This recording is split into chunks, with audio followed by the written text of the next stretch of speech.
सोनामुखी, हरड़, मुलेठी जैसी अनेक जड़ी बूटियां और हजारों वर्षों का प्राचीन आयुर्वेदिक ज्ञान इस एक बोतल में समाया हुआ है। कायम टैबलेट, आपकी खुशियों का साथी। क्या भारत अब नहीं जीत पाएगा T20 world cup? Surya and company का हो जाएगा पैकअप। भारत के लिए आगे की राह कितनी मुश्किल।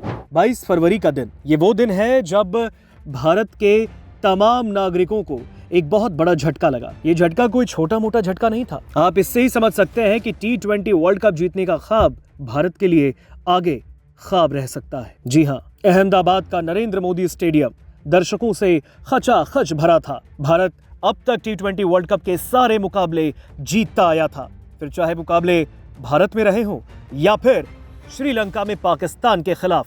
भारत ने हर विरोधी टीमों को पटखनी दी और जीतकर सुपर 8 में आया।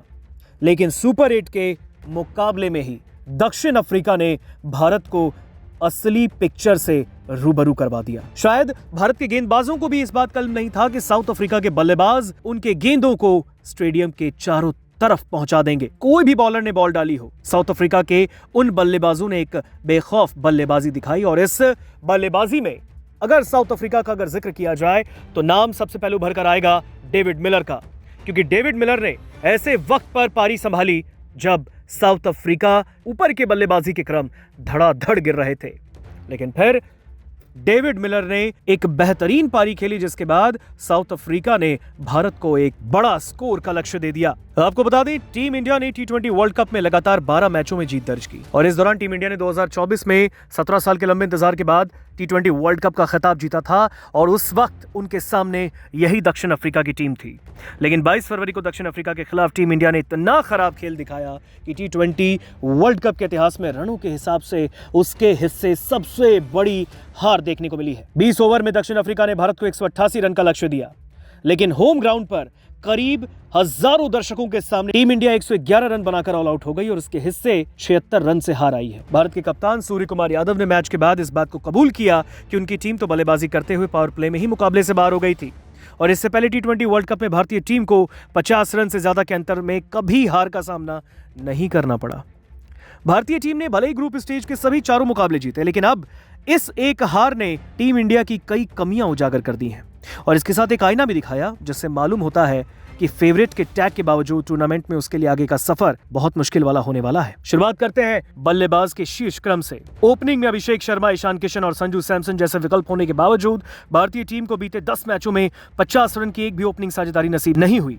यह हाल उस वक्त का है जब वर्ल्ड कप से पहले इस बात का इतना क्रेज बना था कि ईशान किशन की वापसी के बाद T20 इंटरनेशनल में 3 शतक लगा चुके संजू सैमसन को प्लेइंग 11 में जगह नहीं मिल पा रही।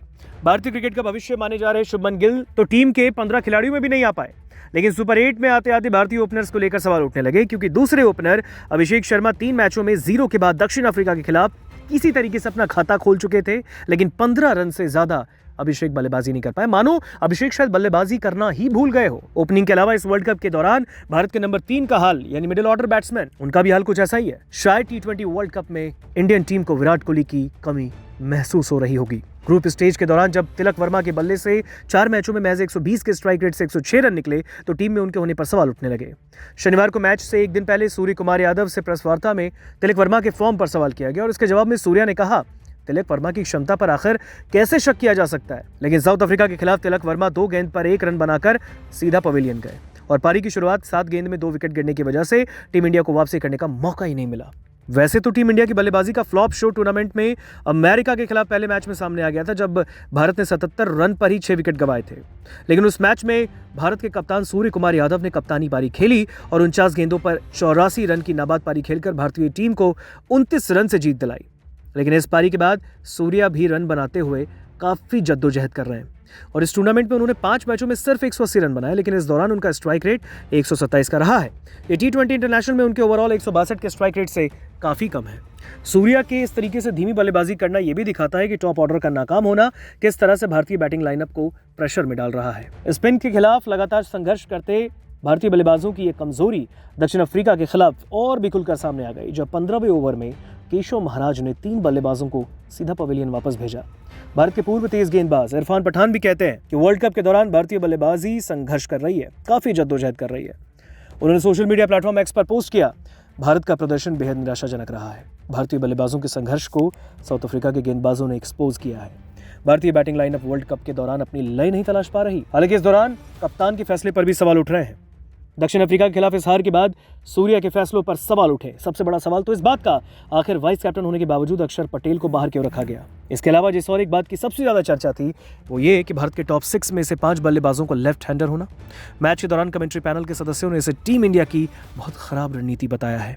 एक्सपर्ट्स कहते हैं कि भारतीय टीम के इस फैसले की वजह से विरोधी टीम के गेंदबाजों को उनके खिलाफ रणनीति बनाने का बेहतर विकल्प मिला और उन्हें अपनी गेंदबाजी में कोई खास बदलाव नहीं करने पड़े।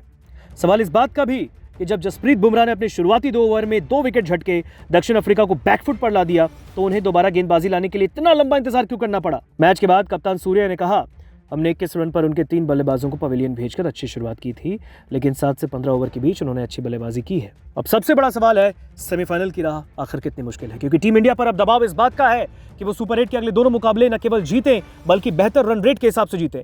और यही नहीं, नए संभावित समीकरणों में भारत को सेमीफाइनल में पहुंचने के लिए दूसरी टीमों पर ही निर्भर रहना पड़ सकता है। भारत को अपने अगले 2 मैच वेस्ट इंडीज और जिम्बाब्वे के खिलाफ खेलने हैं और ऐसे में अगर भारत अपने दोनों मैच जीता और दक्षिण अफ्रीका भी अपने दोनों मैच जीत लेती है तो टीम इंडिया के 4 अंक होंगे और दक्षिण अफ्रीका के 6, जिसके साथ टीम इंडिया सेमीफाइनल के लिए आसानी से क्वालिफाई कर लेगी। अगर भारत को एक और हार मिल गई तो उस पर वर्ल्ड कप से पूरी तरह से बाहर होने का खतरा है। अगर भारत अपने दोनों मैच जीत लेता है और दक्षिण अफ्रीका को 1 मैच में शिकस्त मिलती है तो ऐसी स्थिति में दोनों टीमों के अंक 4 होंगे और इसके अलावा दक्षिण अफ्रीका जिस टीम से हारेगी, भारत की संभावनाएं बनी रहने के लिए इस बात का भी जरूरी रहना है कि वो टीम अपना अगला मुकाबला हार जाए। और अगर वेस्ट इंडीज दक्षिण अफ्रीका को हरा दे तो ऐसी स्थिति में जिम्बाब्वे और वेस्ट इंडीज का मुकाबला बेहद अहम होगा। हालांकि भारत को अब उम्मीद करनी होगी कि जिम्बाब्वे वेस्ट इंडीज को मात दे, हरा दे और इसमें वेस्ट इंडीज और जिम्बाब्वे के 2-2 अंक रह जाएंगे और इस स्थिति में भारत और दक्षिण अफ्रीका 4 अंकों के साथ क्वालिफाई कर लेंगे। संजू को टीम में लाने की बात तो चल रही है, लेकिन उनके आंकड़े काफी अच्छे नहीं है। 2025 से अब तक संजू ने बतौर ओपनर 12 पारियों में सिर्फ 156 रन बनाए और उनका औसत महज 13 का रहा और इन 12 मैचों में वो सिर्फ 2 बार पावर प्ले के बाद तक टिक पाए हैं। अब भारत को अपना अगला मुकाबला 26 फरवरी को चेन्नई में जिम्बाब्वे के खिलाफ खेलना है। सेमीफाइनल की रेस में बने रहने के लिए भारत को ये मैच हर हाल में जीतना है और अब देखना यह है कि मैनेजमेंट अभिषेक शर्मा और तिलक पर भरोसा जताती है या संजू सैमसन को इस्तेमाल किया जाता है, उनमें से किसी एक को बिठाकर। बहरहाल, जिस तरीके से नरेंद्र मोदी स्टेडियम में दक्षिण अफ्रीका ने भारत को पटखनी दी, इसने भारत के बैटिंग ऑर्डर और बॉलिंग को भी उजागर करके रख दिया। एक तरफ जसप्रीत बुमराह ने शुरुआत में 2 बड़े विकेट झटके, लेकिन उनकी अगली गेंदबाजी के लिए उन्हें काफी इंतजार करना पड़ा। इसके लिए कप्तान सूर्य कुमार यादव के फैसले पर भी काफी सवाल उठने लगे हैं।